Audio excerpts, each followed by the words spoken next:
I want you to hear our next speaker.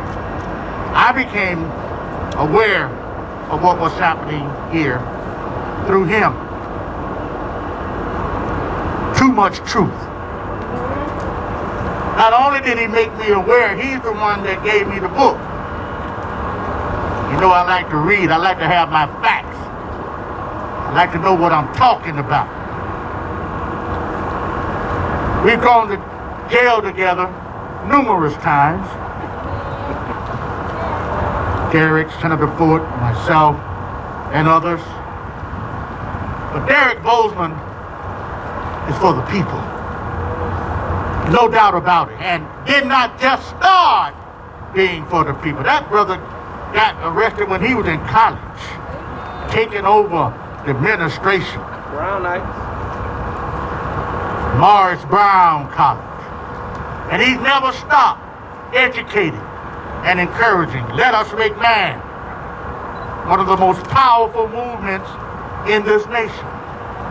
Empowering young black men to become adult black men. I like his slogan, too much truth. Derek ain't for no bunch of stuff that I can't say as a preacher. Malarkey, yeah, that's a good way to put it. He wants the truth because he knows the truth shall set you free. Now, Derek is not a preacher, he'll let you know that. But I've given him a license. Because I had a fellow that looked like him, sounded like him, in the pulpit of First Iconium, and he got loose, and he preached. But there have been times when that same fella, when I don't cuss, in case y'all didn't know that, but I need somebody to cuss some of y'all out. When I need somebody to cuss out somebody from the heart, I called on Derek Bozeman. I said, get him, Derek, get him. And then he'll tell him, and then I'll pray for him. Let's welcome the one who has called us together, God's soldier, God's trooper, the man for justice, too much truth, Brother Derek Bozeman.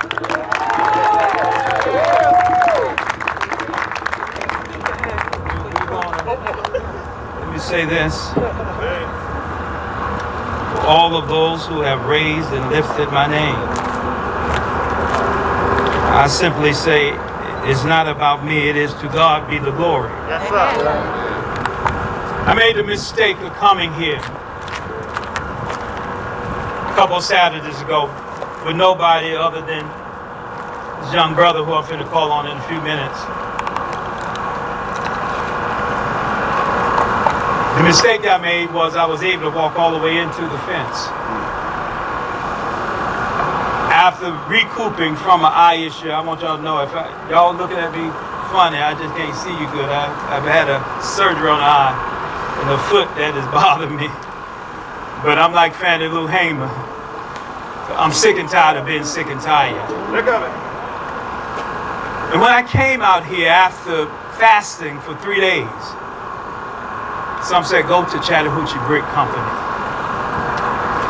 And when you go down into this site, you know that something happened here that cries out for a response. And so before we do that, I asked Doug, I want to just thank Douglas Blackman. We've mentioned slavery by another name, but this brother wouldn't let me sleep.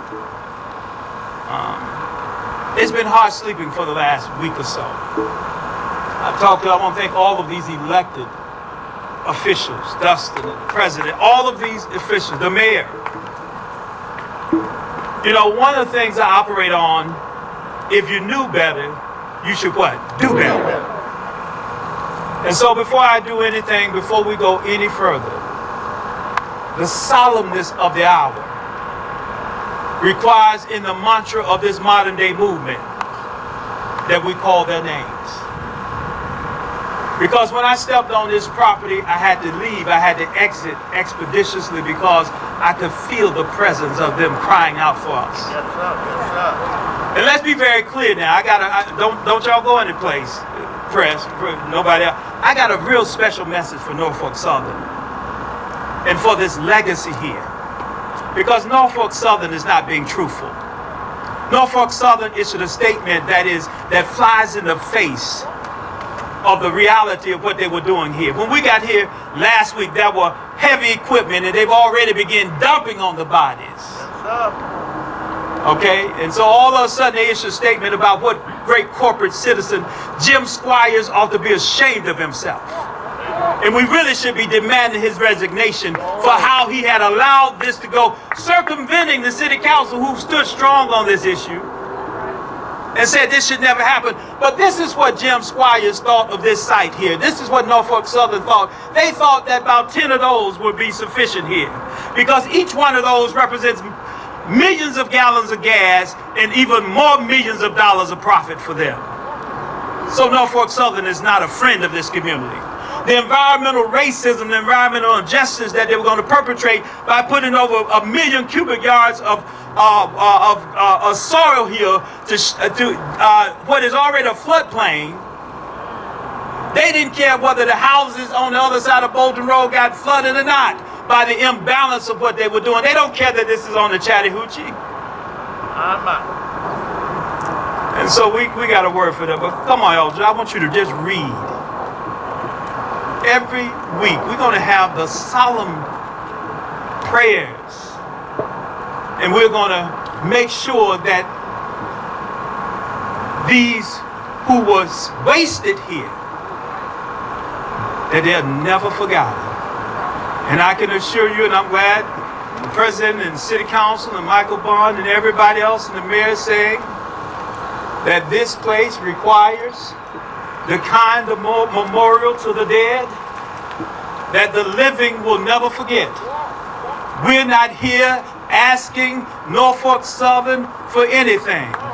We're here to tell them what they're going to do for this community.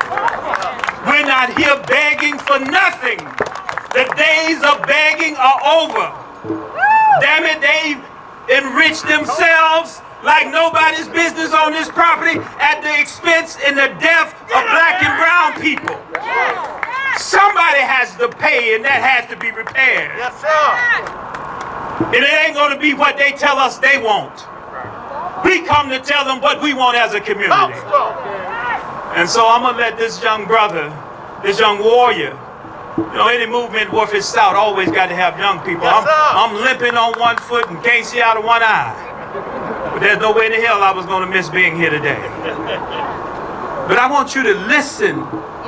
I want to be quiet. I want to be so quiet and still out here that you can hear church mouse pee on cotton when we call these names. Because they are the ones who were sacrificed on this site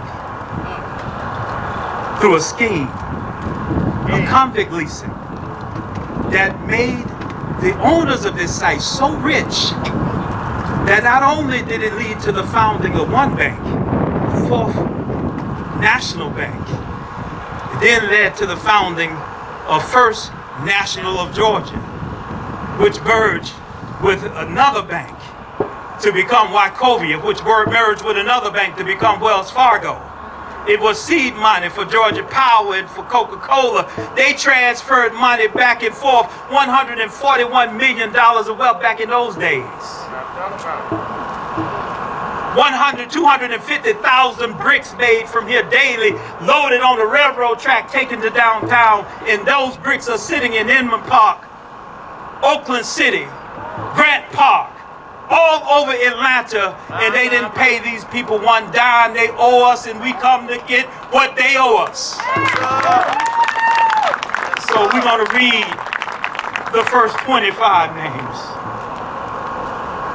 Because in the African tradition, we say, so long as you call their names, Yes, sir. they shall never die. And we declare from this place today, these names shall live, and they never die. And that there will be. I didn't say that might be. I said that will be. With God on our side. Yes, sir. And as a witness to our ancestors, there's going to be a memorial to rival anything that you can find anywhere in the world from right here in this place. And those who were responsible for this, because one thing we do, we got researchers going to find the modern day heirs to this money, and they're going to have to cough it up. They're going to give it up one way or the other. And all of those corporations that profited off this black labor, they're going to give it up. And so that we're hoping they will do it willingly. But as I said, we didn't come begging them.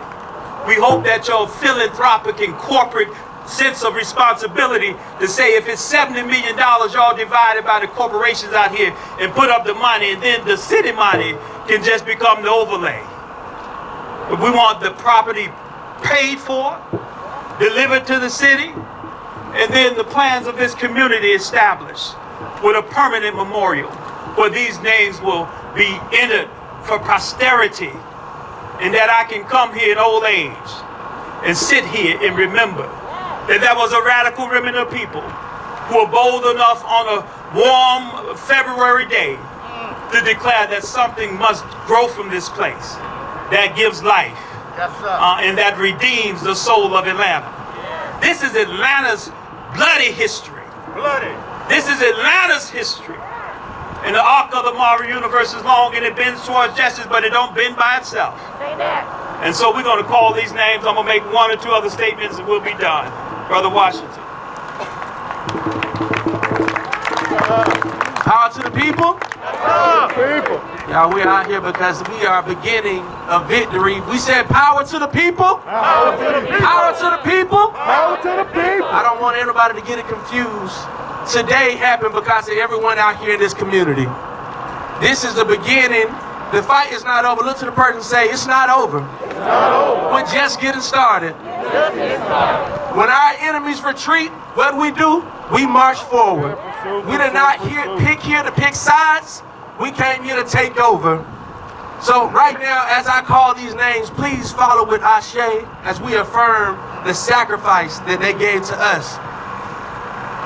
Clarence Shelton, 15 years old, Ashe. Will Brown, 16 years old. Ashe. Charles Jones, 16 years old. Ashe. Wesley Pierce, 16 years old. Ashe.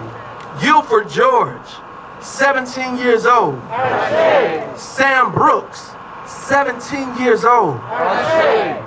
Kermit McCoy Elroy, 17 years old. Ashe. John Freeman, 18 years old. Ashe. Isaac Drake, 19 years old. Ashe. Henry Holland, 19 years old. Ashe. Henry Sanders, 19 years old. Ashe. Tom Pruitt, 19 years old. Ashe. Henry Brown, 20 years old. Ashe. J.B. Brown, 20 years old. Ashe. Josh Hall, 20 years old. Ashe. Porter Jackson, 20 years old. Ashe. Frank Kimball, 20 years old. Ashe. Luther Shields, 20 years old. Ashe.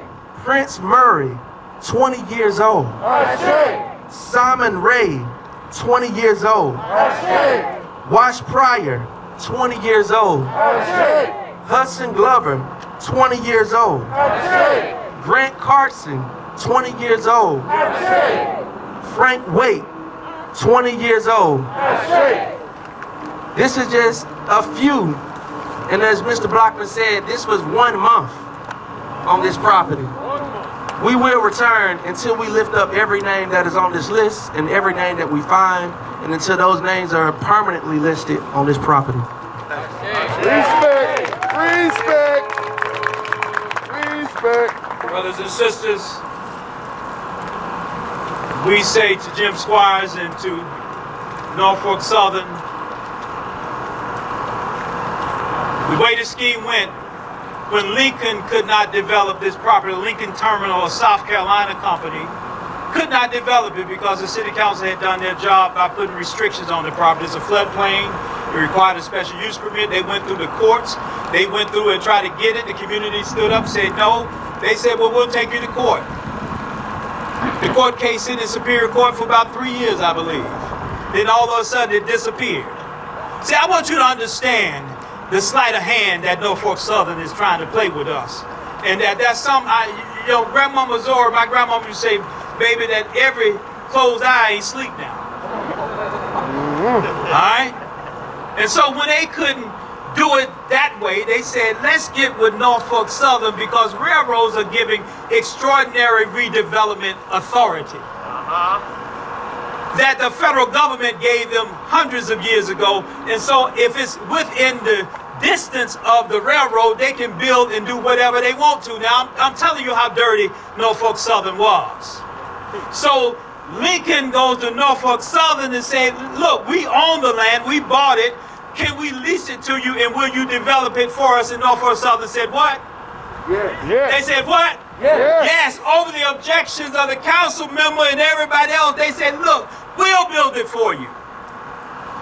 And if you read Jim Squire's press release, he talked about some beautiful park and some beautiful development. That's what they said. I read the thing. I said, well, damn, maybe Dustin never lied to me. Maybe they were going to be, Chattahoochee Brick Gardens or something that we didn't know about with wonderful buildings and affordable housing and dog parks and, I said, hold on now. When I went out there, reading what they said they want to put about 10 of them big 10-story silos full of ethanol gas in there. I don't see nothing in this press release in there. Then they talk about how wonderfully well they work closely with the community. This man wouldn't even meet with us.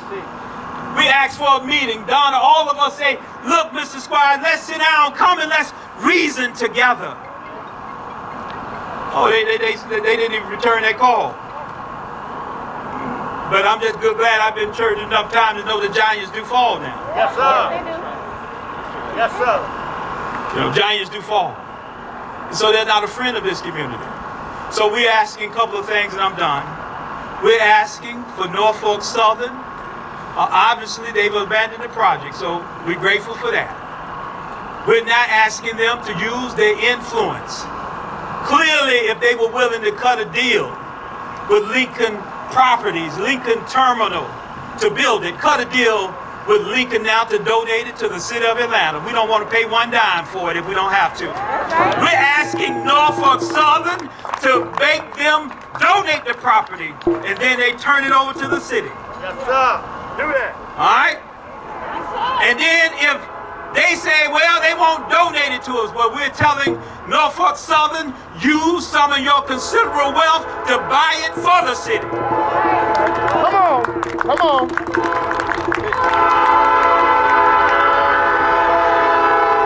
And there goes the down payment moving right there to his next stop to pick up some more freight. Y'all with me? Yes, sir. We're asking them to what? Use their influence to have Lincoln sell them the property. Yes, sir. Then we're asking Norfolk Southern to use their money to buy the property. Clear. And then we're asking the city to develop the proper memorial here, consistent with what this community. What I want to see is a permanent, lasting memorial that won't fall into disrepair because we don't have funding for it. Right. We're going to ask, what's Joe Beasley? All of those corporations that profited off the labor of black people in this place to pony up and give it up.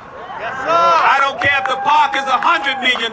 What price tag can you put on these names that's on this paper?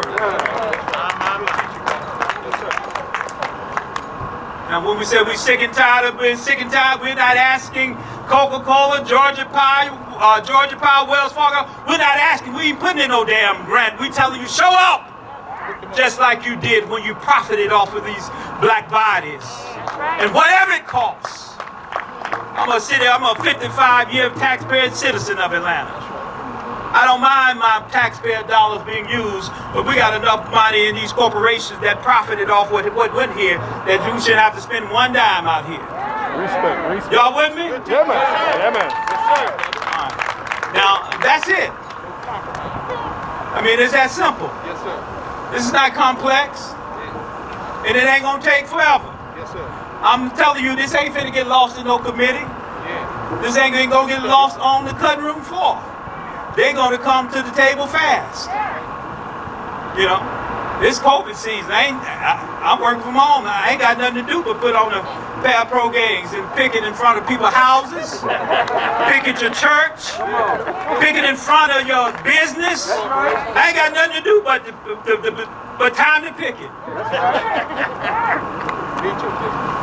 South School said it is our duty to fight for our freedom. It's our duty to win. It is our duty to win. That's right. We must love each other and respect each other. We have nothing to lose but our chains. And so we're going to make demands on behalf of the names that are on this list, brothers and sisters. Because to do less would be heresy. To do less would be a dereliction of our responsibility. To do less would be we were the legacy killers and not the legacy keepers. We put crime scene tape up here because this is a crime scene. This was a crime against humanity that went on here. Yes, sir. This was a crime against the laws and the covenants of God that happened right behind this fence. This crime scene tape represent the crimes that happened here that somebody should be held responsible for. And if we believe in modern day jurisprudence, there's no statute of limitation against murder. The people were murdered here. They didn't come out here voluntarily in a scheme to enrich. It made this man one of the, Mayor James English was one of the richest men in the world. Still is. And guess what? They haven't spent all his riches. So we serve notice today also to his ancestors. Come on to the table. Come, let us reason together. Because you owe this community something. To the Whittier Beers community, Bolton community, thank y'all for being soldiers. See, real neighbors and real community come together around real interests. And it matters to them. This is a beautiful neighborhood, beautiful community. Now, I wouldn't choose to live next to the train, but they do. My OCD won't let me do that, but I'm just saying, that hard and going every day would drive me crazy. But this is their community. They're the stakeholders. They're the shareholders. They're the ones who have the say. And we're going to stand right there and support. Y'all all right with that? Yes, Y'all all right with that? Yes, Free the land! Free the land! Free the land! Free the land! Free the land! By any means necessary. God bless you.